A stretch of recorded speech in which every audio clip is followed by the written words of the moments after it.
like it was like a sea of green and white and gold, and yeah, it was just because the whole buzz of the whole day. You know, I drove up from Mullingar because I'd been home a couple of days before that. Yeah.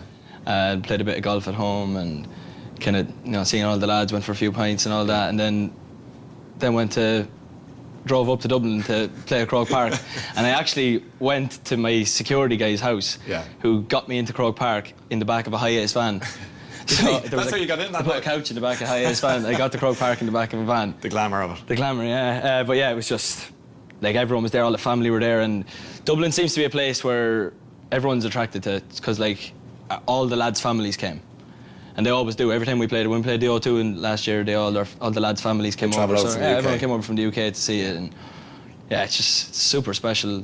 Ireland's a great spot, and they knew they were going to have a good gig. One thing I really got strongly from you was your love of the country. Yeah. And not in a sort of schmaltzy way. It's quite profound for you. Yeah. Where did that come from? I don't know. I think it's because, you know what? It's one of those things. It's the same with anyone living in a different country. You know, they always want to get out of their home country and go and see different things and blah, blah, blah. And then you don't realise until you leave it, till it's gone, how good it is. Yeah.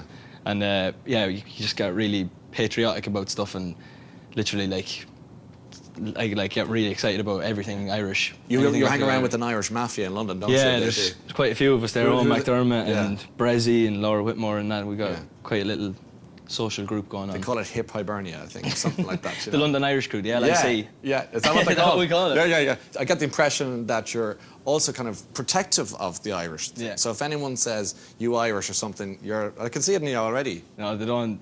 If anyone has a bad word to say about my country, I flip at them. Yeah.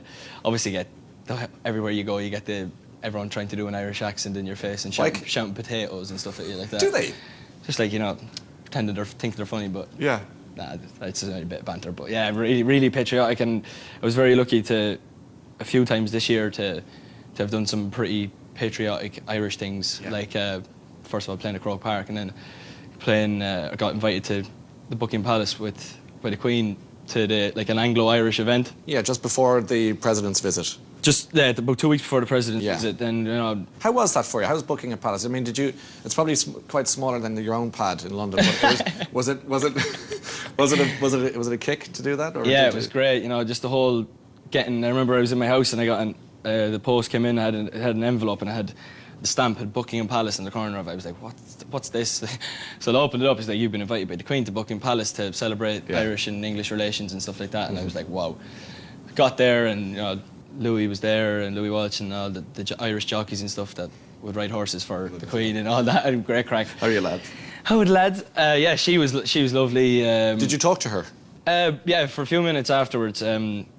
Only because I was with all the Irish jockeys who ride their horses at Ascot and stuff like that. So I was talking to them, and then she kind of came over to talk to them, and then I got introduced by the lads to her. But yeah, she was a really, really nice lady. But it was great to be involved in something like that. Yeah.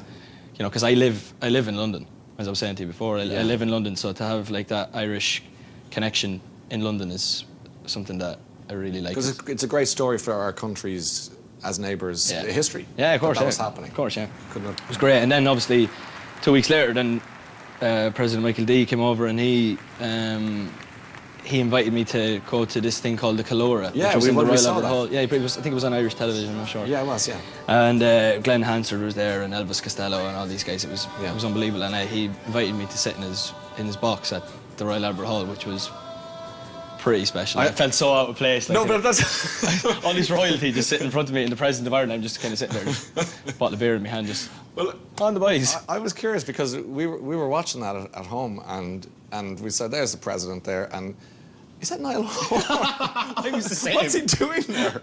No, but I mean, no, why wouldn't you be there? Like, I wasn't saying it to damn him. I know. It was more kind of like, he's a gas man. Did you just bunk in? Or like, because there were lots of heads at that gig. Oh, it was great, yeah. But obviously, Michael D, the President, asked you in himself and said, come in and sit with us.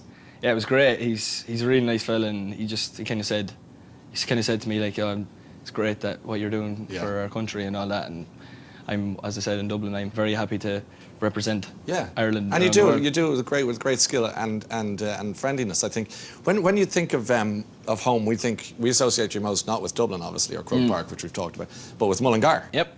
and there was a local county councillor proposed that there should be a museum to Niall Horan in Mullingar. Do you hear about that? Yeah, it's great. Okay, so do you think A, why hasn't it been done yet, or B, that's insane? That's insane. B, I'll take that as my final answer. Yeah, it's just 21 years old and they want to make a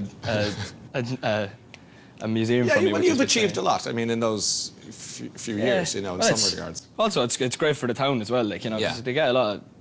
I guess they get a lot of tourism out of it too. You know, Loads. people come and, like, my father works in Tesco, so they're always like in and, you know, asking for pictures and stuff, and people want to know where I live and all that stuff. Yeah. Which is obviously good for the town. But yeah, it's all a bit surreal. I heard that literally girls will come looking for your dad in Yeah. Tesco at the butcher He was telling centre. me one day. Poor man.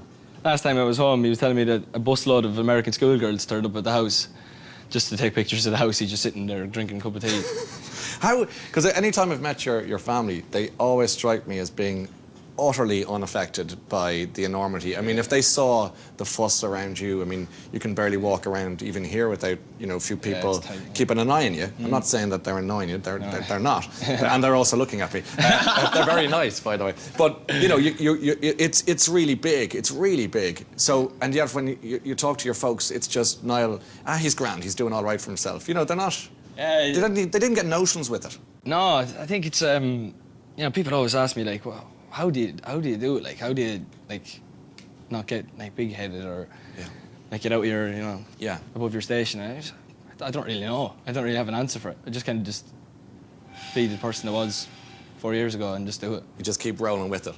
Grow up as and do. Yeah, there's obviously it's a big operation that goes on here. You know, it has to be. It's a stadium tour, and there's, you know, a lot of people around here. But yeah, everyone's just normal people just doing this abnormal job. I always say that. That's it. And is it possible to keep the head when everyone around you is pretty much losing theirs, trying to get it all? Yeah. We just, you know, just patience and just we're all in here to have a good time. What do you do to unwind? What's your kind of downtime thing? Just, well, if I'm at home in London, I just kind of sit around and play the guitar and watch. I love going and watch football matches and you know, rugby and all that. So I'm big into my sports. Play a load of golf. Play loads of golf. Who's the most interesting person you've played golf with? Well, actually, I was fortunate enough to play golf with Justin Rose. Okay.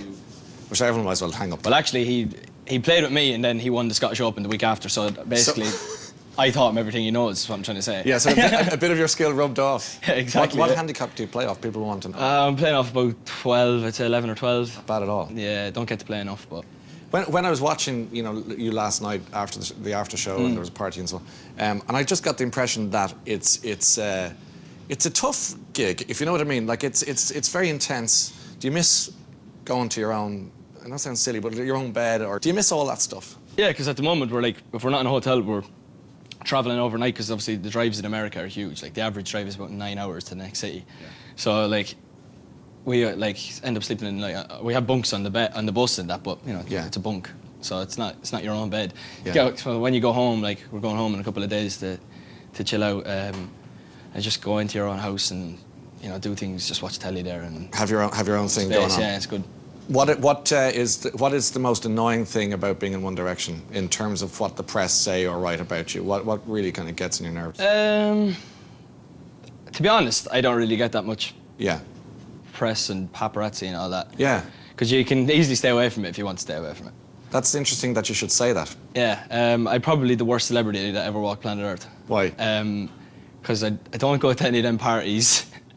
You'll find me in some dodgy pub somewhere. Yeah. Where they're not looking for you. Or they're not looking for me. Yeah. So you can stay away from it. I don't particularly, you know, try and put myself out there. Yeah. If you know what I mean. We went to a shop here in Chicago and found the most disgusting Christmas decoration in the world ever, and we bought it for you. You're gonna love it. It's so manky. So manky. No, really mank now. It's dark. It's that bad. Are you ready for this? Yeah, go on. And you're gonna love it because it's. Okay, stop talking. I brought you over a few things, right? I brought you over a manky Christmas jumper. Right. Just from my personal collection. Right. It's a big deal, this. But here's the mankiest decoration ever, right? Jesus Christ. It says, I'm a wee bit Irish, and if you read on, One Direction's my favourite band. Jesus. Look at that, isn't that vile? That's definitely going up in my house. You call that vile, but I'm keeping it. It's so bad, it's brilliant. Isn't it? Right. Look at it. So what do you do here? Hold on. That's the mouth for your ventriloquist. I feel like I'm on the toy show right now. It does feel a bit like that. Yeah, How yeah. does that work, Niall? And we've got one for everyone in the audience. No, you don't. We don't actually. No, we don't. We don't. But we have one. Where are you going to put that? That's going in the house. Is Up it? the next, you save me a tree. Yeah. You can put it near the mantelpiece. Or... Yeah, I will, yeah. Okay. It's grand. And then from... Nice one, thanks. That's okay. You can give that to your granny. Right. That's the hat. Me. That's the hat sorted out. But this is like if Bing Crosby did Christmas with after many drinks and really hated you, he'd come up with this, right? Okay, you might want to try it on if you want. Okay. But this is from my own collection. I said, you've brought a lot of enjoyment to people's lives, and I thought I should bring some to yours. Okay. It's a cardigan. That's cute. Go for it. Try that. Weirdly enough, it suits me. It actually does. It's actually too hipster. It's too good. I'm so Camden, London. Oh, yeah, see, that would work. Now, the rumour starts now. Niall is now joining Mumford & Sons. Because they love that stuff. Okay. So, Funky Christmas jumper. it's actually not bad. It's good as that. Bizarrely kind of suits you. Is it from your collection? From my purse, I've got two. That's one of them. But it's not mine anymore. It's yours. So you'll probably get away with that. Thanks. Hey, you've been very generous with your time. Look after yourself, and thanks so much. Always a pleasure. Thank you very much. Good luck with that thing as well.